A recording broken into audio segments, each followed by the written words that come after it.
A história de hoje tem de tudo. A dor de um rei, a fúria de um profeta e um milagre que veio literalmente do túmulo. É uma história sobre um reino em colapso, um profeta em seu leito de morte e um evento tão maluco que desafia a própria morte.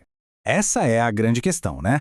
À primeira vista parecem eventos totalmente aleatórios, mas, na verdade, eles estão profundamente conectados por um ciclo de desobediência, uma fé, digamos, limitada e um poder que vai além da vida. Vamos ver como tudo isso se desenrola. Então, para começar, a gente precisa voltar para uma época bem sombria de Israel, no tempo do rei Jeoacás. Não foi um período de glória, não. Foi um período de consequências. E tudo começou por causa das atitudes do próprio rei. E a chave para entender tudo que vem a seguir está toda nessa frase. Fez o que o Senhor reprova. E veja bem, não foi um deslize, sabe? Foi um padrão de comportamento, uma imitação dos erros de gerações passadas. E o preço disso foi altíssimo. E a consequência veio a cavalo. Foi direta, foi severa. A ira do Senhor se acendeu e por um bom tempo Israel ficou ali, sob o domínio opressor dos sírios. Uma relação bem clara de causa e efeito. Para se ter uma ideia do tamanho do estrago, olha só o que sobrou do exército de Israel. Só isso. O texto original diz que o rei da Síria os destruiu a ponto de serem reduzidos a pó. É uma imagem muito forte da humilhação que eles passaram. Até que teve um respiro, sabe? Joacás buscou o favor de Deus e um libertador apareceu, dando uma aliviada na situação. Mas, e aqui está o pulo do gato, o problema de fundo, a raiz de tudo continuou lá. Os pecados que causaram a opressão não foram abandonados. O ciclo estava prontinho para recomeçar na próxima geração. E é aí que a gente avança para o sucessor, Jeoás, o filho de Jeoacás. E é aqui que a história toma um rumo bem dramático, com um encontro entre o novo rei e o já idoso profeta Eliseu. E olha que tragédia, a história se repetindo. O texto deixa bem claro, o filho, Jeoás, cometeu os mesmíssimos erros do pai. Ele continuou no mesmo caminho de desobediência, preparando o cenário para um teste que seria decisivo.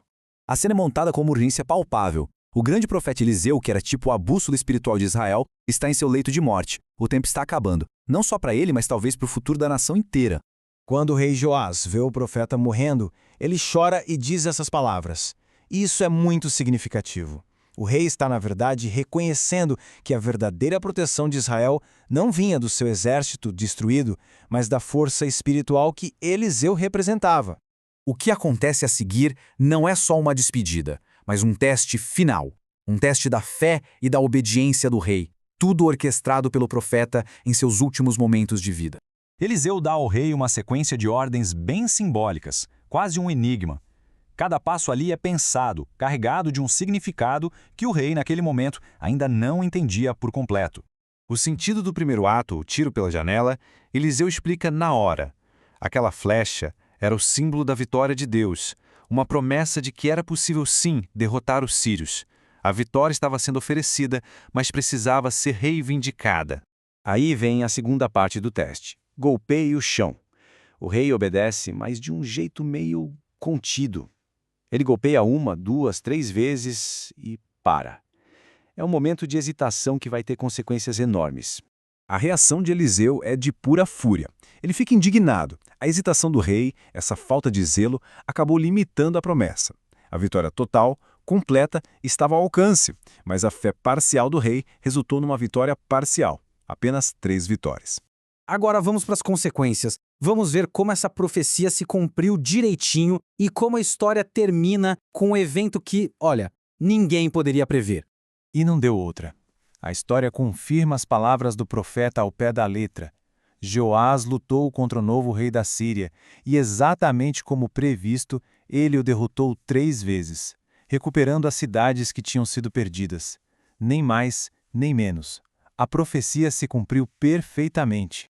Com sua última profecia entregue, a vida de Eliseu chega ao fim. Ele morre, é sepultado, parece o fim de uma era. O silenciar da voz profética mais poderosa de Israel. Mas a história ainda não acabou. A vida continua, e os conflitos também. Uma nova ameaça surge dos moabitas, vizinhos que sempre aproveitavam a chance para atacar quando Israel estava vulnerável. E este perigo constante vai preparar o cenário para o clímax da nossa história.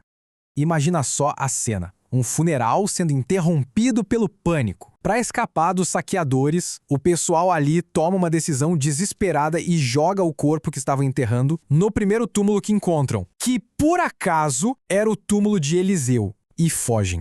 E então, o inacreditável acontece. No momento em que o corpo do defunto toca os ossos do profeta, o homem volta à vida. Ele simplesmente se levanta. Um eco final e poderoso da vida de Eliseu, mostrando que o poder de Deus que operava através dele não podia ser contido nem mesmo pela morte. Isso nos leva à nossa reflexão final. A história termina com este milagre póstumo impressionante e nos deixa com uma pergunta. Se os meros ossos de um servo de Deus podiam realizar um feito desses, que tipo de poder estava disponível para um rei que hesitou em golpear o chão mais algumas vezes? Isso nos faz pensar sobre o potencial não realizado e o poder da fé total.